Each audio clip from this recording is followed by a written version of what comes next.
Vamos a, vamos a continuar estas charlas diciendo algunas cosas sobre el mal y especialmente la consideración ontológica del mal. Son más o menos cosas del tema 23. Bueno, en primer lugar, desde el punto de vista ontológico hay que distinguir entre el mal metafísico, el mal físico y el mal moral. El mal metafísico viene de que en realidad en la creación hay una especie como de finitud. O sea, el mal metafísico estaría ligado a la finitud del ser humano, ¿no? Como muy bien analiza Ricoeur, Paul Ricoeur, el mal está ligado a la finitud y a la culpabilidad. Es decir, por un lado hay un mal ontológico, es decir, hay un mal inicial porque ligado a la finitud, es decir, el ser no se agota con lo creado, sino que hay una fuente de la creación que es Dios, donde está el sumo bien, ¿no? Entonces, la finitud, o sea, la infinitud supone el bien, la finitud pues supone una carencia, supone una falta de infinitud y por lo tanto un mal. Y el otro sería, digamos, el mal desde el punto de vista teológico, desde el punto de vista moral, sería el ligado a la culpabilidad, ligado al pecado. Bien, este es el primer punto. Y entre el mal metafísico y el mal moral, pues el mal físico, el mal pues ligado a las catástrofes, el mal que ahora estamos padeciendo, ¿no? El mal a la enfermedad, el mal derivado de los accidentes, derivado de las catástrofes naturales, etcétera, ¿no? Entonces esa es la primera triple dimensión. Ligado a la idea de creación y de finitud está la idea de en la tradición cristiana la idea de mal como privación. Es decir, claro, al hombre y en general a lo creado le falta, son seres finitos, le falta la infinitud. Entonces ahí hay una especie de limitación esencial que le impide ser completamente, de ser completos, de ser incompletos. Entonces, claro, el problema del mal es un problema complejo, incluso desde el punto de vista metafísico, ¿no? Y teológico. Porque, claro, en principio, si en el origen está solo Dios y Dios es el bien absoluto, ¿se entiende? ¿Cómo surge el mal? Pues claro, en la tradición, en nuestra tradición judeocristiana, el mal al principio surge ligado a el elemento más exceso de la creación, que son los ángeles. Es decir, la introducción de los ángeles en la teología es muy compleja, pero bueno, admitamos la visión clásica. Hay una creación donde Dios crea a los ángeles.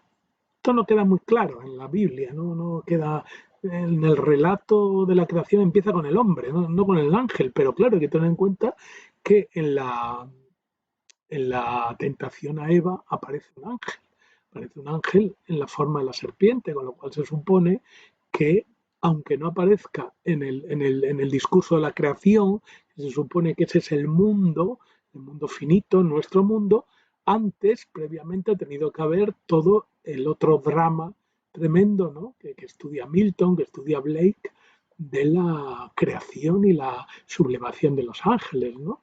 Aparece de los ángeles, especialmente el ángel más bello, el ángel se supone más bueno, ¿no? El ángel más perfecto sería Luzbel, pues desarrolla una sublevación contra Dios. Y que el ángel San Miguel, el arcángel San Miguel, jefe de las milicias celestiales, bueno, pues hace una guerra brutal contra ellos y los derrota. Es decir, que hay una especie de primera pregunta, ¿por qué surge el mal cuando el origen solamente es bueno? ¿No? Y tanto en el caso del hombre como en el caso de los ángeles aparece ligado a la idea del libre albedrío. O sea, Dios crea seres inteligentes, primero los ángeles, luego el hombre, como seres libres, a los cuales en principio les está abierto las dos posibilidades, la del mal y la del bien.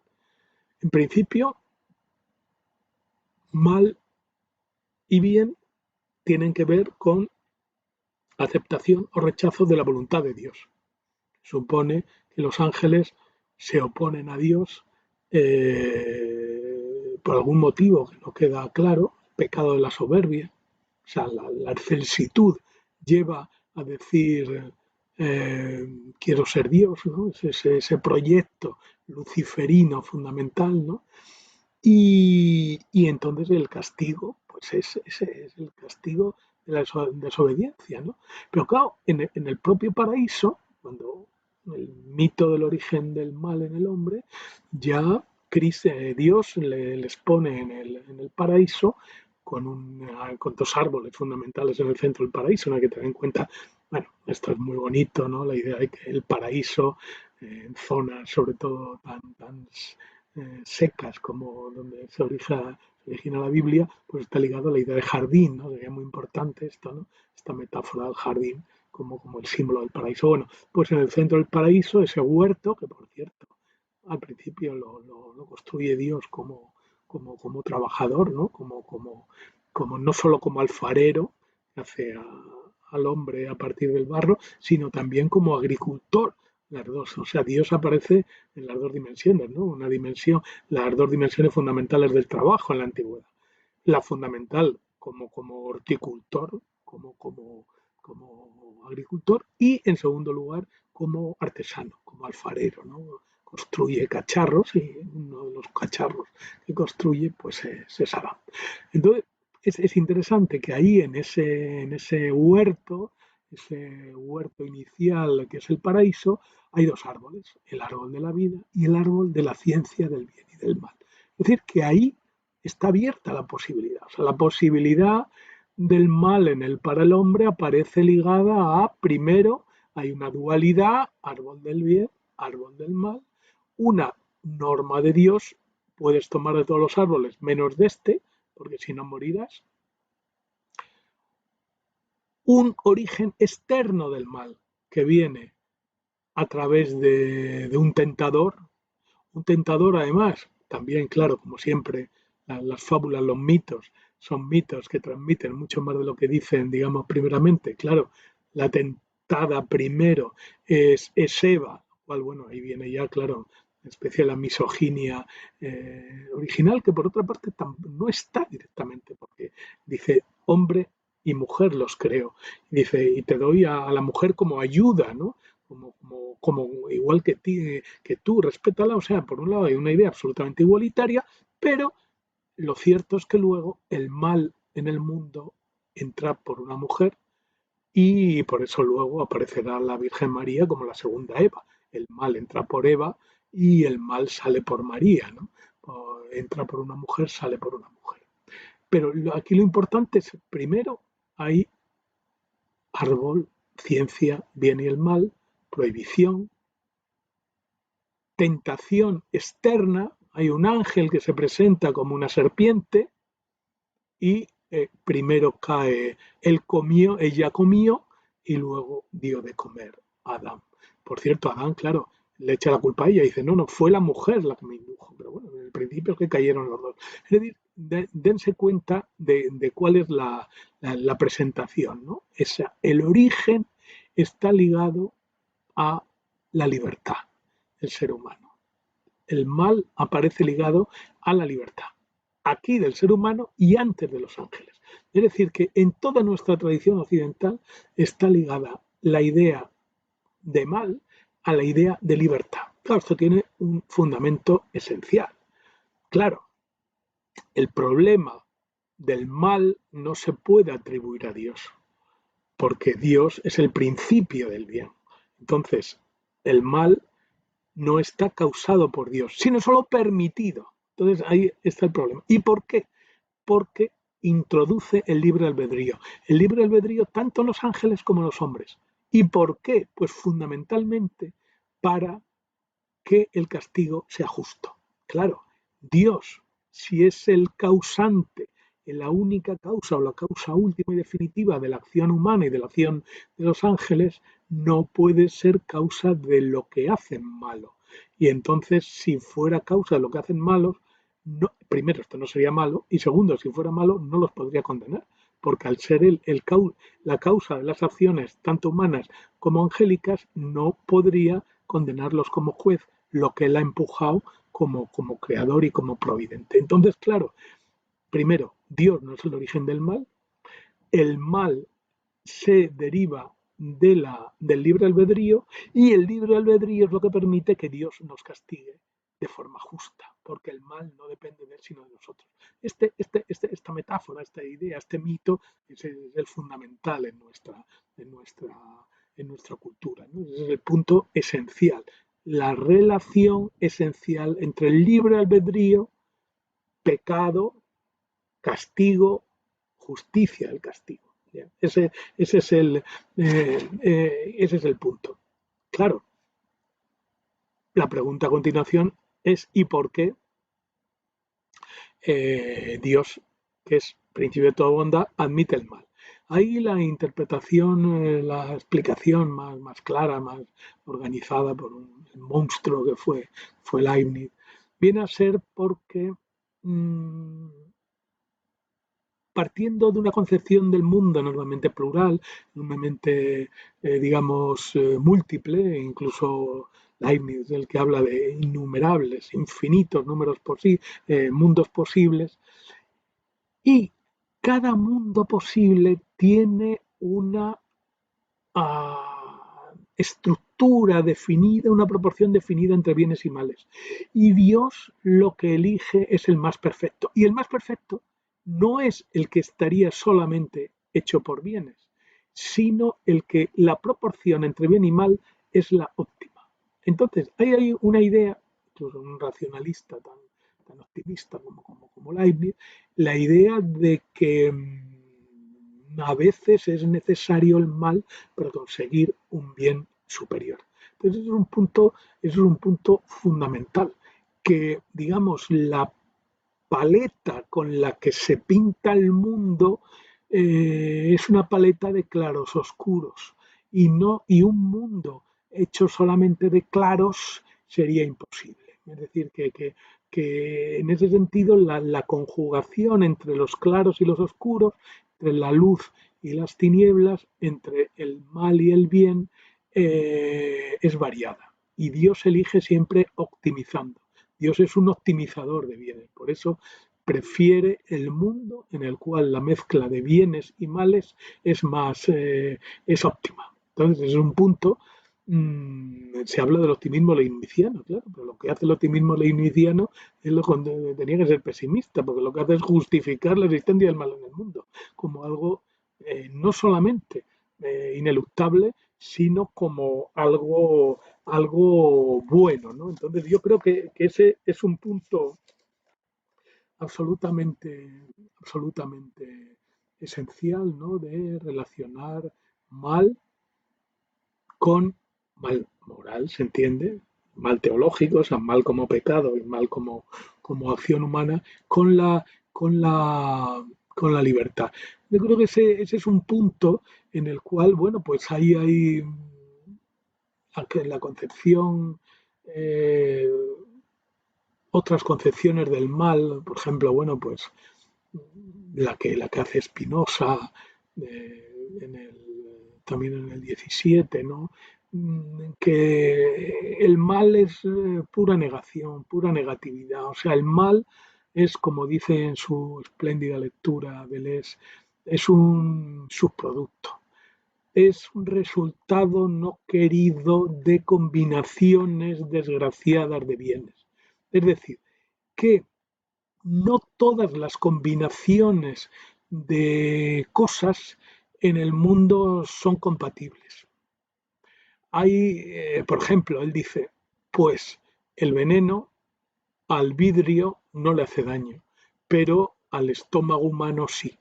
Entonces, para el vidrio, el veneno no es malo. Para el estómago sí. Entonces, ¿qué pasa? ¿Cuál es el origen del mal? Malos encuentros. O sea, encuentros azarosos, desgraciados, en los cuales uno se encuentra con lo que no se tenía que encontrar. Y eso, en principio, dos cosas buenas, que podrían ser el veneno en sí mismo considerado y el estómago del ser humano en sí mismo considerados, al confluir por algún motivo, pues tienen efectos negativos para el ser humano, ¿no? Entonces, claro, ahí hay una especie de idea de que en realidad el mal no es un producto voluntario, sino que es un producto accidental de la confluencia de distintas acciones, actividades, acontecimientos, que en principio cada uno de ellos es bueno en sí mismo, pero que pueden tener encuentros desgraciados o encuentros desafortunados, ¿no? Bueno, otra explicación que no hemos dado, pero que está también del cristianismo. Y bueno, los orígenes, digamos, heréticos del cristianismo, más o menos la tradición gnóstica, es justamente distinguir pues dos principios, retomando un poco el zoroastrismo y el mandeísmo y todo esto, ¿no? de ahí, del Oriente Medio. La idea de que hay un principio de bondad, hay un Dios de la bondad, Dios bueno, Ormuz, Arima, Ormuz, y luego un Dios del mal que sería Arima. Es decir, hay dos principios. Entonces, claro, esto es más fácil. Porque claro, entonces dice, ¿cuál es el origen de toda la bondad en el mundo en general? Pues el principio del Dios bueno. ¿Cuál es el origen de la maldad? El Dios malo. Y la historia, desde el principio, es una tragedia, es un drama en el cual las fuerzas del bien y las fuerzas del mal combaten. Aunque claro, ellos son optimistas y piensan que al final las fuerzas del bien se lograrán imponer, ¿no? Bien, esta concepción la retoman los gnósticos, el origen del cristianismo, distinguiendo entre, digamos, un Dios creador y un Dios salvador. Entonces ellos, es una concepción de tipo neoplatónica, claro, bueno, aquí, claro, siempre está detrás el neoplatonismo. El neoplatonismo, como su nombre indica, es la clave fundamental, una de las claves fundamentales de todo el cristianismo. Claro, hay una línea ahí neoplatónica a través de Pablo, sobre todo Agustín, por ahí luego ya a lo largo de toda la Edad Media, pues llega a Lutero, la Reforma, etcétera, ¿no? Es decir, hay una línea platónica, ¿no? El cristianismo, como muy bien vio Nietzsche, pues es un platonismo desde el origen, ¿no? Entonces hay una base neoplatónica. Y claro, ¿cuál es la base neoplatónica? Pues la base neoplatónica es una especie de lo que luego se denominó la cadena del ser en Lovejoy, por ejemplo, ¿no? Hay una especie de jerarquización ontológica de la realidad desde el máximo bien, que sería algo, un principio divino, o incluso en platino supradivino, y una por debajo, un nivel de la materia, o incluso submaterial, que sería lo ínfimo. Y entonces, entre ese polo del de el 100% del ser y el 0% de ser, que sería la nada, hay una especie de gradación donde ahí se situaría toda la creación, ¿no? Las inteligencias divinas, los ángeles, los hombres, los animales, hasta la materia. Entonces hay en esa especie de procesión y de subida y bajada, de perfección, pues claro, ahí hay un nivel último, un nivel último de perfección que sería casi negativo. Entonces hay una idea de que todo el bien, el 100% de ser estaría arriba y el 0% abajo y luego diferentes proporciones, ¿no? Entonces yo creo que ese punto neoplatónico es fundamental. Entonces hay un Dios salvador, que es el principio del bien, pero luego hay un Dios como secundario, que sería el demiurgo, que es el Dios creador. ¿Y por qué ese Dios es inferior? Pues porque crea lo finito. Es decir, en última instancia, la creación supone una especie de, como de, para algunos, para los neoplatónicos estos puros y para algunas tradiciones místicas que llegan hasta nuestros días, la materia, el ser humano incluido, la vida, es algo impuro, es algo imperfecto, es algo como deleznable. Y entonces eso es indigno de haber sido creado por un Dios potente. Entonces ahí hay una especie de los dos elementos esenciales en la tradición cristiana ortodoxa, digamos, ¿no? El Dios creador y providente y en última instancia salvador y reconciliador, se escinde, se escinde, por un lado, ese Dios potente, ese Dios de amor, ese Dios de unificación, ese Dios de luz en última instancia, ¿no? Y luego hay otro Dios secundario, un demiurgo, un creador, un alfarero, un artesano, que hace una especie de esta especie de desastre que es el mundo. Entonces, justamente porque consideraban a Dios indigno de haberse manchado las manos con la creación, pues hacen esta escisión. Hay que tener en cuenta que justamente las tradiciones protomaterialistas que había en el judaísmo, en algunas lecturas de la Cábala, que llegan a Spinoza y luego ya a través de todo el materialismo del siglo XVIII, del XIX hasta el XX, al contrario, insisten en que en unas entienden, digamos, la procesión, la jerarquización neoplatónica como algo positivo. Y además, como introducen un determinismo, lo ponen necesario. O sea, frente al voluntarismo, hay que tener en cuenta que siempre el Dios cristiano y el Dios judío mucho más es un Dios voluntarista. Es un Dios en el cual su voluntad es lo definitivo. Las leyes, tanto naturales como morales, como incluso las humanas originadas a partir de Dios, son explicaciones de la voluntad. O sea, lo bueno es bueno porque Dios lo quiere. Lo verdadero tiene una dimensión nosológica también. Lo verdadero es verdadero porque Dios lo quiere. Y Dios podría haber hecho otra cosa. Es decir, que 2 y 2 fueran 5. O que asesinar a la madre fuera positivo. Entonces, claro, esa concepción voluntarista que ha estado en la tradición fundamentalmente judeo-cristiana, estos más materialistas, esta, ya digo, lectura de algunos cabalistas heterodoxos, insisten en lo contrario. Primero, niegan la libertad y la voluntad incluso al propio Dios. Dios no es libre de no crear. Y entonces la creación no es tanto el resultado de un acto de libertad omnímoda de Dios, sino el acto, o mejor dicho, la libertad de Dios consiste, exige su propia explicitación, su propia proyección, su propia, utilizando terminología hegeliana, alienación, objetivación, enajenación, es decir, salir de sí hacia lo otro.